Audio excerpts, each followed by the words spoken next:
with Foundation and indeed with the European, with the International Obesity Task Force, among others, is the area of policy in relation to food marketing. Very conscious here, we're talking about a form of marketing, and I suppose two things struck me. One, that interventions like the food dudes, very important now that young people are exposed to and educated about food and fruit and vegetables. But it's an inexpensive intervention, albeit showing very positive impact.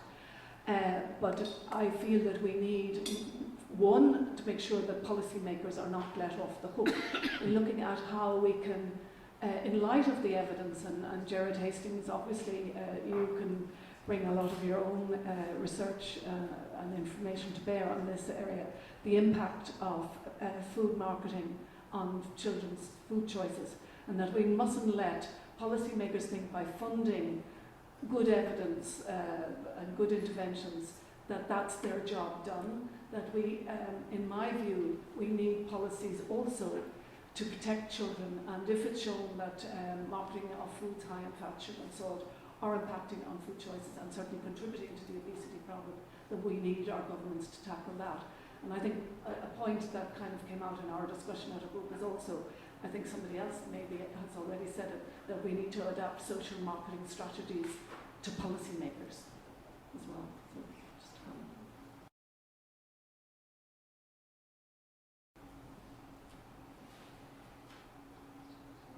comment. Sorry, can people hear me okay without a microphone? Yeah, I agree with everything you said. I think this is terribly important. Just before I forget it, it's worth noting that WHO's guidelines on the control of marketing have just been ratified by the World Health Assembly. Those built directly on the initial systematic review that we did of food advertising, getting on for 5-6 years ago now, and do advise governments to step in and control. The default position should be to put some controls on food marketing, and I think that's really important. The second point you make is we've got to be very careful that our interventions don't end up replacing other sorts of activity, and we do have to recognise that this is not just about individuals, it's also about systems and contexts and environments, and therefore we need to change both people and policymakers. And the best example, and I suspect this is as true in Ireland where it was led as it is in Scotland where I had direct experience of it, is smoke-free public places. There's a great piece of legislation, the regulatory system being used to protect people from a known carcinogen and to liberate public houses so that people could go back into them without doing themselves positive harm. But the crucial thing that made it work was that the people were with it. So when that came in, far from the newspapers in Scotland were, headlines were that there'd be revolt and riots in the streets and smokers wouldn't accept this. Nonsense. People were absolutely behind it. It was a fabulous moment. It was the peak of achievement in public health. It was the single biggest achievement of the Jack McConnell government, bar none. A public health step like that. And the third point, really well made, is that means that as social marketers we need to recognise that one of our target markets is policymakers, and indeed all sorts of other stakeholders. And from that point on, everything that's been said today absolutely flows. Exactly the same process, get inside their shoes, see the world as they see it, understand that they have needs that need to be addressed that aren't necessarily the same as our needs, recognise that and play to it. Everything else flows. But yeah, lovely point you made. Thank you for making it. It's quite curious, isn't it, really, when you think about politicians. What floats their boat? What makes them sit up and listen? Well, it's whether they're going to get elected. Okay, and they have pretty sophisticated, marketing, market research, arms to any political party that's going to do that, survive these days has that. So I've often thought what we should do is not, you can take them the logic and the evidence about effective interventions, but you should take them some data about what their constituents think about this issue. What, voter data. X amount of voters support this kind of program.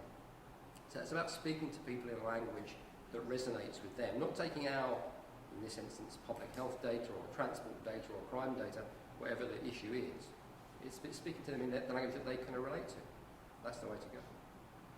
And on that, Jeff, I know that Kevin here, Professor Kevin Lynn, with us here in NUI Galway, has experience of working and communicating with policymakers and what works for them. So Kevin, can I throw upon you to give us a minute or two of your insights? Thank you. He's going to kill me after this. The only thing I'd add is that to what you said is exactly correct, except that just because a majority of constituents are for something, let's say a policy change, doesn't mean that'll wash out that way in the election. And politicians know this because there's other variables like the likelihood of voting and the likelihood of changing your political perspective because of a key issue. Like, if you don't mind me saying, in the United States, the National Rifle Association is very effective, not because they carry guns, but because they're willing to change political parties because of the issue they care about. And that makes them a very powerful influence. So you're correct about making sure the politician understands that the constituents care about an issue. But we also have to understand that politicians have a very deep understanding of their constituents and what motivates them. Just one other thought to add to that. I mean, I worked a lot with ministers in the UK government and trying to get ministers to kind of buy into social marketing. They have done. We have a national social marketing strategy in the UK. And what we found with that, I mean, they are human beings, believe it or not. So what you do is you don't just, talk to the rational, Mr. Spot part of their brain. The first thing we always did was say, I want to talk to you about social marketing, why it's important. Come with us and see a project. Come with us down to the East End, meet the women that are engaged in this project, and then they get it. And then they've got a story to tell. So giving people some practical, real-life experience, not just theory and facts. And you're correct, politicians also want to be able to explain their votes. They want to be able to, and they can even make mistakes. But it's about how do they have the language to explain the reasoning that appeals to their voters. So, yeah. Thanks. Can I ask the question? I was wondering here a few minutes ago what question I was going to ask. And really, this man has strengthened the reason why I'm asking this question. I personally think that policy making should be taken out of the hands of politicians, for a start, because they're constantly on the move. They're in this year, they're out the next year. And my own question to you guys is, who is responsible for initiating social marketing and policy making? Should it not be the corporate sector who are the deliverers of our social and goods services, like our Coca-Colas, our big corporate bodies, who are actually, we're buying their services, we're buying the products that they make. So they, I think, should have a much more social conscience or responsibility to ensure that their employees are employed in an organisation that is not detrimental to their children's health or their health or anybody's health. And, I think this is why, let's face it, every dog in the street knows we have huge environmental problems. Every politician in the street knows we have huge environmental problems. But they're not doing anything about it because they're too, as you said, too dependent, what this man said, on the vote. And this is why I believe this has to go back to the person who's making the product, who's giving us a service. They have to become much more responsible, and we have to be assured by an independent audit, outside of that company, no vested interest, that the service they're providing us is beyond reproach. So I'd like your views on that. I don't mind starting. No, I have a real problem with what you're saying. I think I don't know. I seem to remember we have gone to war several times this century to teach people the benefits of democracy. And I get deeply alarmed when I see the statistic that Jeff put up. This is not Jeff's doing, of course, but that 20% of people believe politicians. 80% don't. And in a democratic state, a democratic system, that is a deeply alarming position. So I think we have to be very careful here. Politicians are accountable to us, the people. That is a profound truth and a profound need in a civilised society. Corporations are not. Corporations are accountable to their shareholders. And I'll give you a very specific instance of this. I mentioned the health campaign we're involved in, and the last advisory board we had, the chief exec of MTV in France came along and told us about their social responsibility campaigns. And they were great. I mean, they're cool, hip. They've done this fantastic campaign on human trafficking, and it was no doubt it was edgy, it was out there, and you know, I'm sure would engage young people's minds. Great. But the big question that everybody around the table was asking after a half-hour presentation of this is, who decides the priorities? Who decides that, you know, we're going to concentrate on human trafficking and not on drug abuse, or that we're going to concentrate on immigration rather than unemployment? And you can see where this is going. You know, in a situation, you know, I said right at the outset this morning that social marketing is a really powerful tool. It brings with it a lot of ethical issues.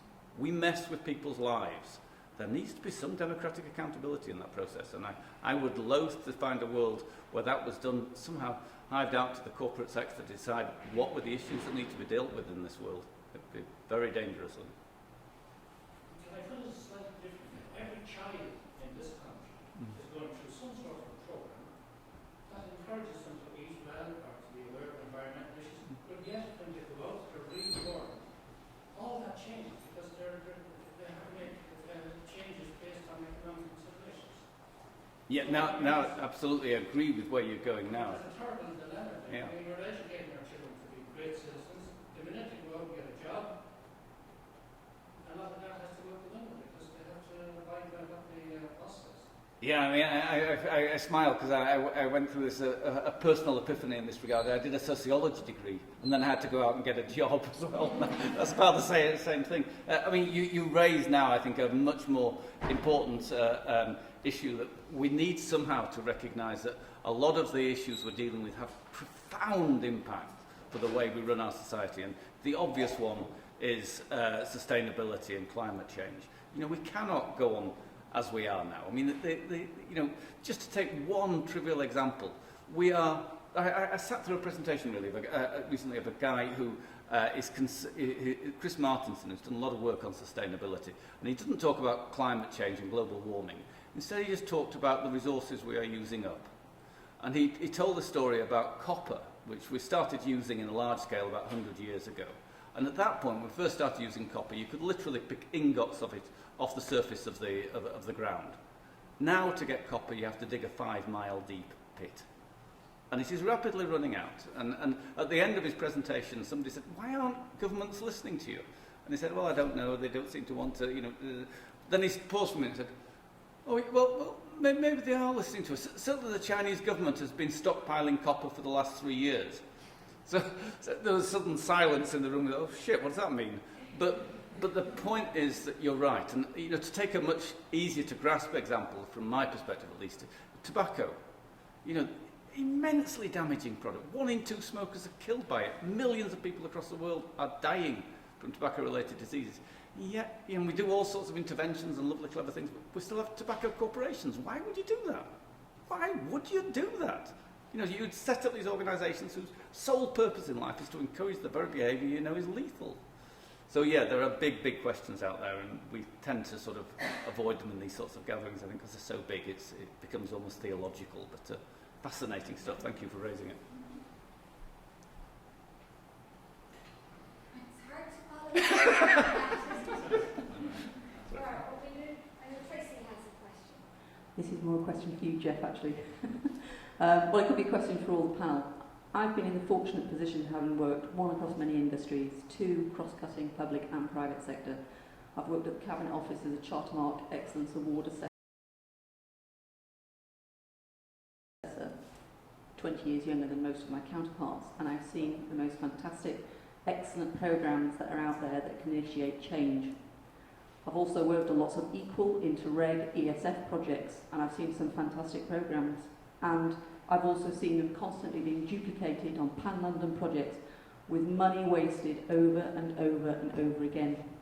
Jeff, how do we stop them putting out the contracts that duplicate and replicate work that's already been carried out that is excellent, Why can't we just pick up on the work that's there, take those initiatives forward?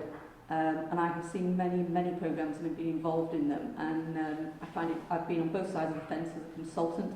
I've earned £6,000 a day from running town centre management meetings for what? There was no sustainability. I came back out of it, I've gone back to the public sector, and I'm now with a university in the hope that this is probably going to be my last career step before I sail away around the world, but really to look at how can that change, and I think that's the fundamental issue. It's before we even get to the social marketing, it's let's stop the waste and work on what's already out there. I think there are two, that's a big box you just opened up like the previous one. There are two things I would recommend. I mean, one, mandatory logging. I think this is where we get into this. This is like systems change stuff now, where you have to impose, a bit like regulations on the system. Mandatory logging of any program over a certain size in the public domain, its aims, objectives, the rationale, the market research that's being used to drive it, and its evaluation. So we put that stuff in the public domain so it's open to scrutiny, and it's a requirement. Because what happens now is, I work with lots of government departments, they have their own fiefdom, their own budget, and they want to spend it. And they get penalised if they don't spend it. Okay? So this is just not sustainable. It's not good use of public money at all. So I would have mandatory, logging of that information in some kind of national database or databases where everybody would have access to it and question it. Also would have access to all the market research that's commissioned and never shared with anybody else. Okay? The second thing is accountability. I would have mandatory reporting of all evaluations of public programmes over X amount of money. You put that in the public domain, then we will police it. I have absolute faith. Now with all the kind of internet, web-based kind of tools that we've got, the public will scrutinise what was going on and where that money was being spent. So, I think this is about. It goes back to the previous question, which is a big question. It seems to me our political system and the kind of civil servants and the systems that sit underneath that are no longer fit for purpose. So we're at a really interesting time in human history, I think, particularly in the West and other developed countries, where those systems are breaking down, and we have to have some new systems. Now, we've not quite got them yet, okay? But it's a coming. Can I take an entirely different view? You could do a bureaucratic type style, regulatory framework to make it happen. I say, what would the industry do? What would private industry do? The commercial world, if they had a successful intervention, let's say you sold a lot of hamburgers, you'd invented a hamburger and it sold very well, you'd franchise it. You wouldn't make everybody else sell hamburgers like that. You'd make other organisations able to buy that successful intervention. You'd franchise it. And I've been saying for a year or two now that what we ought to do is to franchise all successful interventions so people can buy them. A health organisation can buy the McDonald's of, the food groups. And what you're selling them you're not selling them market research, you're not selling them the logo, you're selling them everything, which includes the know-how, and how much market research do you need to do that's special to you and so on and so forth. As I say, the way to do it is there in the commercial sector, and social marketing came from commercial marketing, and my answer is much simpler, is to say, what would the commercial sector do? They'd franchise this, and I think that's what we need to do.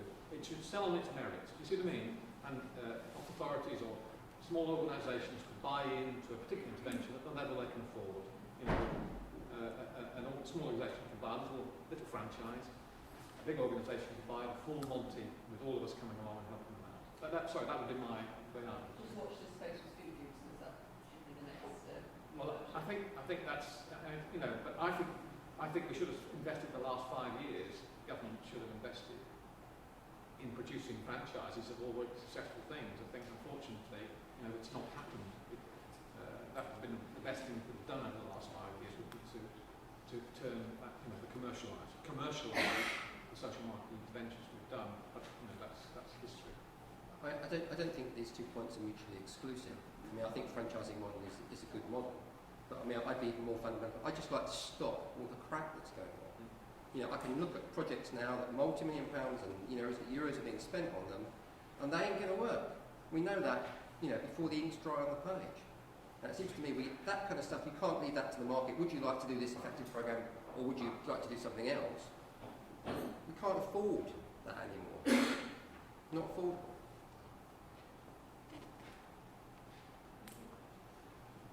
And we have a question here from Sarah. Thanks very much. Jeff, I was really interested to hear you say about how social marketers should collaborate with the leading brands of the world, like Pepsi-Cola, because that's where I would imagine most of the expertise lies outside of academia, with obviously the main brands. And I'm wondering, is there a facility amongst the social marketing community and social marketing organisations of collaborating with these proven best marketers in the world? Like, there is so much knowledge out there to be leveraged to pro-social good, and I'm wondering if it's happening at all in a systematic fashion. I mean, I think, for example, if Palmolive or Procter & Gamble, if in some parallel universe the bottom line wasn't their main goal, but rather reforesting the world, they would do that perfectly. And we have so many reforestation projects that fail time and time and time again because the people who are affected by them don't sustain the reforestation. So the people that are implementing these projects obviously don't understand the people on the ground. And I think that if you took the best marketers in the world, from the top FMCG companies or financial services or whatever, that they could solve these problems. And I'm just wondering, is there a facility, does that take place, what sort of collaboration? I don't think there's a system or process for doing it. I've a lot of sympathy for what you're saying, and it seems to me we do need to build kind of connections with those, that's a resource that's out there. But as Gerard said, you have to enter into those kinds of arrangements with your eyes, really wide open, and have signed agreements and all of that kind of stuff. And there are a few industries that I'd be kind of, very, worried about, kind of, getting in bed with. But my general preference is, just based on experience and what I've seen, is to kind of start to build relationships with those people. And then I think it's what form of relationship. There's a great book by Nancy Lee and Philip Kotler about working with corporate organisations. They have sort of 6 different forms of partnership with the private sector, and that's really worth having a look at. The basis for all of those forms of partnership is really open, transparent agreements about what you're expecting, which both parties are going to give. Sanctions, get out clauses, all of that kind of stuff. So I think we need good written agreements. We need to capture lots of the good practices out there. There are fantastic examples of corporates and NGOs working with government and kind of vice versa. We also need to capture all the horror stories and make those more available to people so they can avoid those kinds of mistakes. But is there a global system for doing that at the moment? No, there isn't. Do we need one? Yes, we do. I was sort of thinking as well, more along the lines not collaboration with organisations themselves, but using the expertise that resides amongst individuals in organisations, engaging the and a lot of that individual happens. best marketers. Yeah, there's a lot of, there are examples all over the world where private sector companies volunteer their staff time. They send marketeers, market researchers, planners, evaluators into social programs and provide free or no cost pro bono support to those programs. And more of that, I guess, would be great. It is perplexing, isn't it? Because social marketing came out of commercial marketing, because some people in the commercial marketing world said, we want to do some good with this marketing skill. So that's why social marketing was born in the first place. Years ago, I used to teach on Gerard Hastings ethics, where commercial marketers were learning social marketing. I used to teach on the ethics. And I thought at that stage, in 10 years' time, the world would be peopled by commercial marketers who converted to social marketing. And then I found, when I got there 10 years later, I found that the commercial marketers had stayed away from social marketing, and it was now peopled by do-gooders like me. Do you understand what I mean? And the whole point was it was commercial marketing skills were going to come in to our social world, if you like, and bring their skills to do it. And for some reason or another, it's never happened. You see what I mean? They've been kept out. I don't mean kept out in that sense, but systematically. So social marketing world really, in my view, was always going to be populated by commercial marketers converted over to social issues. But what it's turned out is you've got people like me who are social experts who were picking up commercial marketing techniques, and it was the wrong way around. A bit like we were talking this morning about, if you're going to influence a target audience, find out the target audience first and then bring the issue to them, not the other way around, which is the way they've been doing before. So it's perplexing to me as to why we've arrived at that situation. And if you talk to commercial marketers, they'll say, your territory seems very alien to us. We're not very comfortable with you out there. Do you understand what I mean? And that was the opposite of what I thought was going to happen. So I'm not really sure why that's happened, why we're in the kind of situation now. Whereas I'm thinking like you were thinking that 10 years ago, in my head I'm thinking, oh, the commercial marketer should be who's switching over, but it says the social people that are learning marketing skills. Yeah, it's the wrong way around. I mean, commercially, you can't learn commercial marketing. You can even amateur social marketing. If you're doing the commercial bit on an amateur basis, you've got to work in the commercial sector first of all, and then, if you like, rub off the hard commercial edges and use the tools that way around. The other way doesn't work. You can't, as a do-gooder, I'm a professional do-gooder myself, so to speak. You can only ever pretend to be a commercial marketer because you've never had to, you've never cut. Now, Gerard over there is a commercial marketer. He started in commercial marketing, open social marketing. He's the model that I always thought was going to be. He was the model I thought we were going to follow. That's the first time I've been described as a model. I'm just conscious we've got two people on the panel who haven't spoken yet. I think it'd be nice to get them pull them in. So I think you should say something.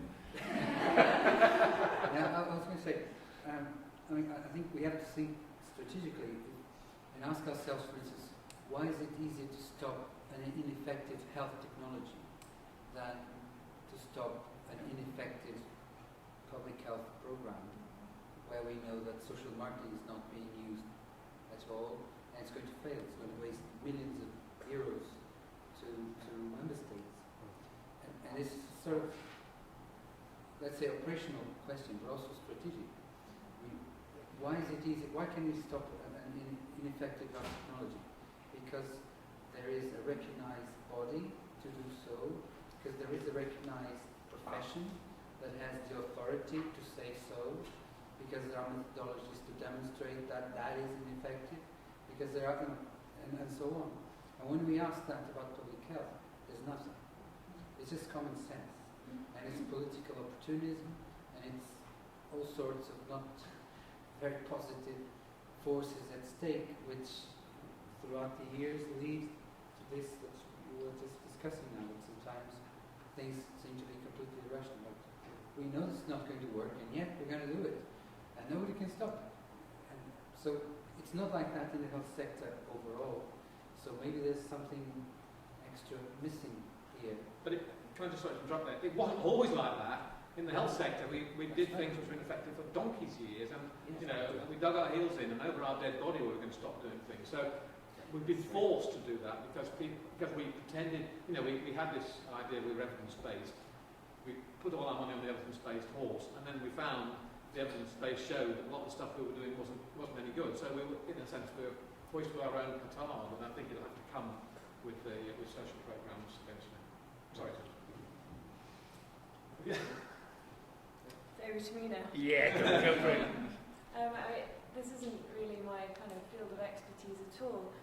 I guess the one thing I'd like to pick up on what you've all said is we need our money and efforts and time to be focused on interventions that actually work.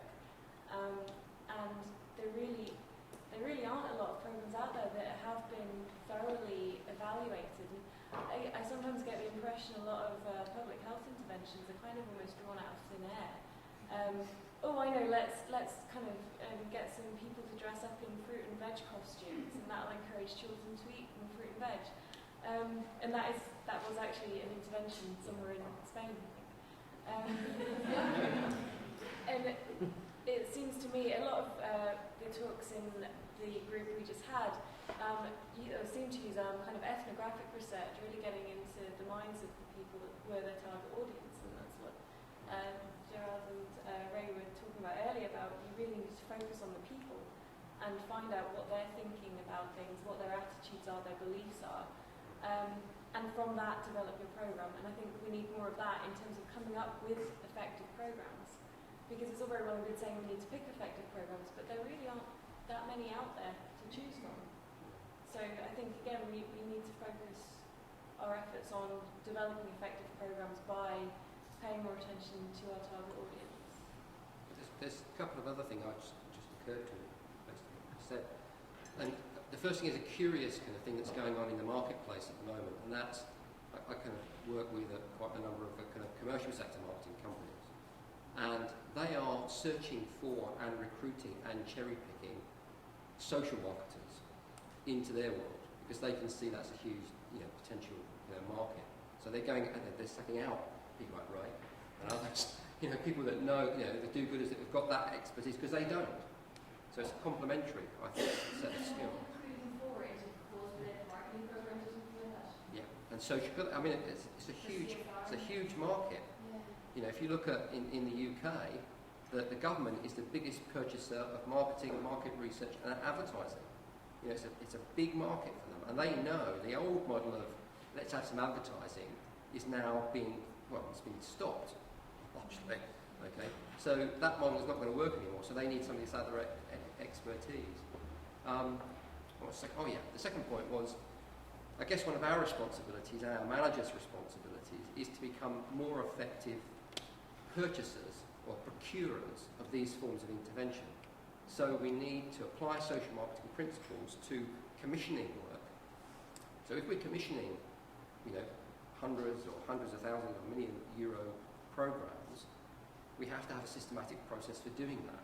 So getting better at commissioning is, I think, one of the top tasks that people need to develop. Can I just, one thing I want to mention, something that Jeff said earlier on, we haven't picked up on, that's the evaluation. And it's something about social marketing people don't get, and it also comes back to this effectiveness thing. A social marketer only involves an intervention that works. In other words, because they build evaluation into the process of the intervention, and if they find what they're doing doesn't work, they change what they're doing until it works. Do you see what I mean? So a social marketer, the process of social marketing is evaluation, and sometimes you're doing it almost not quite at random, not picking things and seeing what will work and then quickly going there, but that's quite a lot of the process. So again, I don't think a lot of people understand that. It's not a question of designing something and then pushing it out and you've done it. The social marketer actually does, in my view, does very little at the front end and much more about later on refining things and reinventing it as they're going along. So they almost self-evaluate, and that's the measure of a good social marketing intervention, is something that is organic and is actually all the time is redefining itself, and in fact maybe different at the end to it was at the beginning. And the only hallmark is that they have really good evaluation in there, often with controls, and they know exactly when they're doing right. And it's, I often say to people, within a month or two, your frontline staff ought to know that the thing's working, otherwise it's not social marketing. I'm just going to, one area you can look for some very good practice in all the areas we've been talking about here is in tobacco control. There has been enormous progress in that, and you do get a degree of rigour, things are properly evaluated, we do know what works, there are clearinghouses of good interventions which are replicated around the world. A classic one is the Australian campaign, Every Cigarette Does You Harm, which has been done in about 30 countries now. There's a combination of both individual initiatives of one sort or another and lots of policy interventions as well brought together. And the European Commission, indeed, as the campaign I touched on this morning, has been instrumental in this. It's really gone mainstream, and you can see what's happening as a result. I mean, prevalence rates are coming down. Some countries now have got prevalence of 13, 14%. So we are beginning to see a point at which we can declare success with tobacco. So we shouldn't get to beat ourselves up too much. There's been some fantastic progress as well. Paulo. Now, from the practical point of view, I'm involved in a health advocacy EU committee, and we work a lot. It's consultation. We consult a lot with the NGOs, and some of the NGOs are excellent on their activities. They don't name it social marketing, but when I look at them and say, well, you're doing social marketing, and you're doing it very well. And one of the lessons we can learn from that is that they establish very practical, concrete stages to their change plan. They have a change plan and milestones and realistic. So sometimes their objective for a certain program is just to get discussed in the European Parliament. That's all. If they get there, that they've achieved what they want. Because then they know that that triggers certain processes, and then it's beyond there. But their role was fundamental to get there.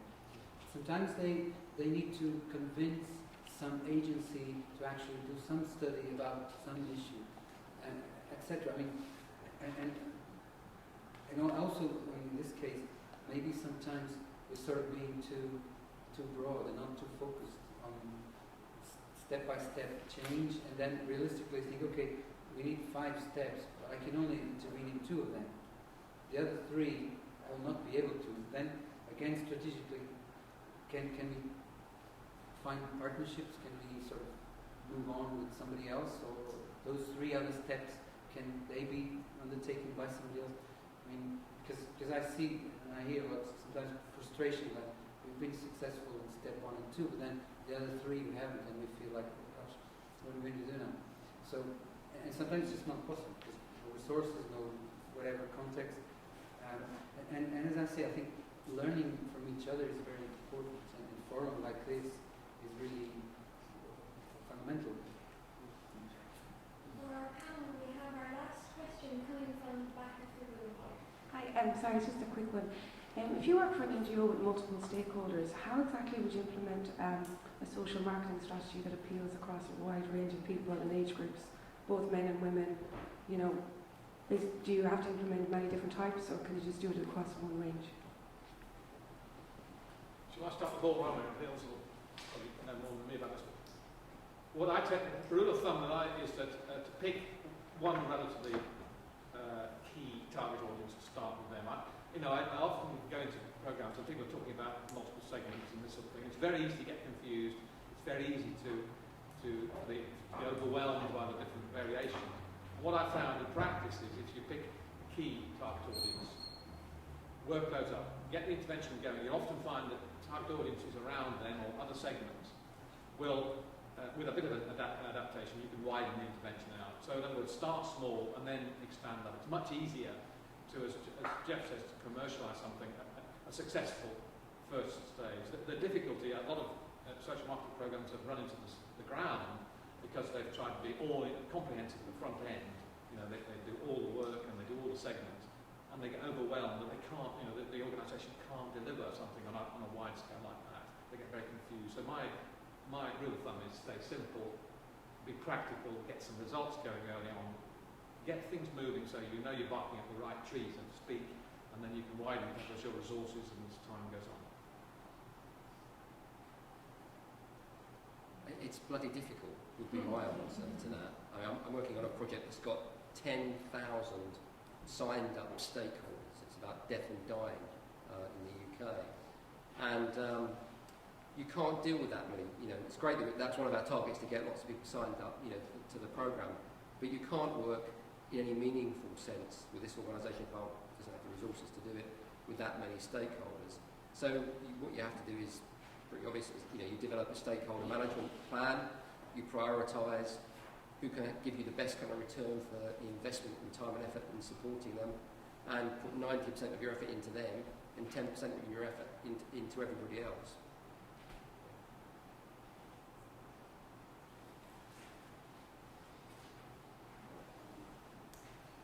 Any more comments from our panel there? I'm thinking about, I suppose, food foods, dealing with multiple stakeholders like teachers and parents. Have you found conflict there, or are there tricks that you make that you can?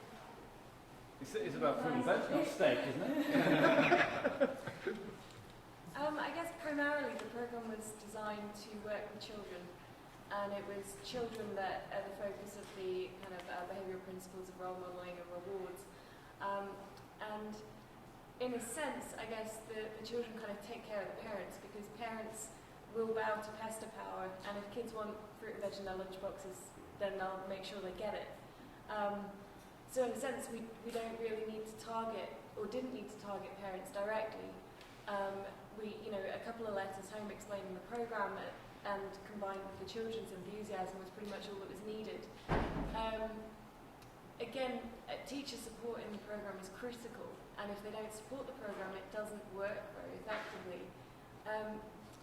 That's something we had to incorporate into the training to ensure that teachers were trained fully and understood the programme and felt a part of it. So it wasn't something they were being forced to do. One thing Moreira said is in Ireland it's entirely voluntary. If the schools don't want to take part, they don't have to. And that really gives them a sense of ownership, and I think that is very important. So in a sense, although the programme was developed to target children, we did also have to consider how we might also engage parents and teachers as well. Yeah, that's what we were hoping for. I think questions in the last hour or 3/4 of an hour or so have been very reflective of the theme, and that they cross from behavioural questions to policy questions and how behaviour and policy interact, which is very much what we were hoping for. So I'd like to thank you for your questions and hope if you further discussions, we have email addresses, so you're not excluded from continuing the conversation with our panel. At this point in the day, I probably have the best job because I feel like Santa Claus here, and I know I haven't got the outfit on, and I'm not going to put it on either. Shame. No. But for me, today has been a superb day. One, because I believe in social marketing. So I feel very privileged and very humbled to have shared today with world experts in every sense of that. And you don't normally get that opportunity. It's a rare opportunity where you get a collection of people together who are generous with their time, generous with their insights, and who put so much preparation in today. I know that Gerard and Ray started off on this a year ago. I know they were there earlier on in the week rehearsing their timetabling and the interaction and the games. And Jeff and myself have been there since early on in the summer, or since early on before Christmas, looking to a lot of the issues that he talked about and debating them and wondering how do you discuss them and how do you present them. And I know then with Paulo and with our work with health promotion, they took on another dimension because you were looking at Europe and you were looking at cultures. So all of these issues of partnerships and policy and behaviour came out to play, and they've been grappling with those and shared their insights and shared their knowledge with us. So on behalf of each of you, on behalf of the research assistants, the university here, and also very much from the bottom of my heart, I would like to say thank you to the 5 presenters that we've had today. And we've got lots of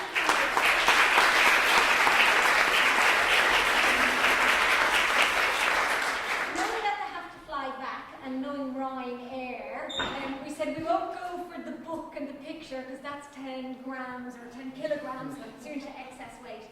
So we have a token here to thank you very much, and hope you enjoy at some stage and can benefit, and this will bring about behavioural change. Oh.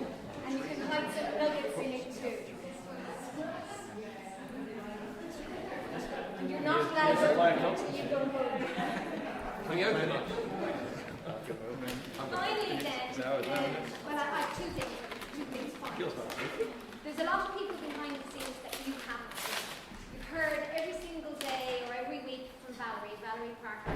Valerie is with CISC, our Centre for Innovation and Structural Change, and our administrator, and she's worked till 6 o'clock, 7 o'clock in the evening, well over and beyond the call of duty. Without Valerie, we wouldn't have had the pleasure of sitting here and enjoying today. So I'd like to acknowledge that. And with James's permission,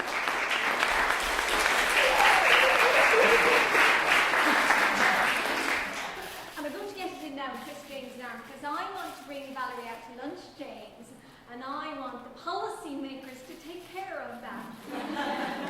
And with Valerie too, there's a superb crew here. And people who have been running around taking care of the presentations and helping you and telling you it's time for the next session and your tea and coffee. They're the PhD students and the master's students who are looking at obesity and recycling, and who are looking at male truck drivers and the work they're doing. They're our shining stars. So to Priska and to Mary, to Neve and to Kieran, to Tricia and Sinead, thank you very much for all the hard work there as well.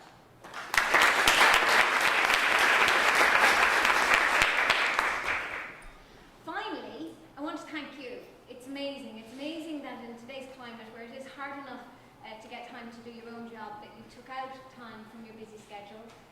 travelled here, travelled on a bank holiday weekend, you paid the registration fee, and you participated. That means that in terms of making it happen, we have made some small contribution today. We're here for the rest of the year as well. If you have students who need to do social marketing research or to do a social marketing campaign, we may be able to help out. Do contact us.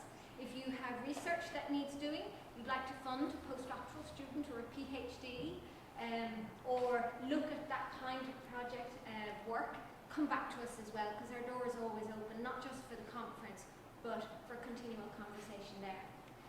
Safe travel home. Have a great weekend. Thank you for coming.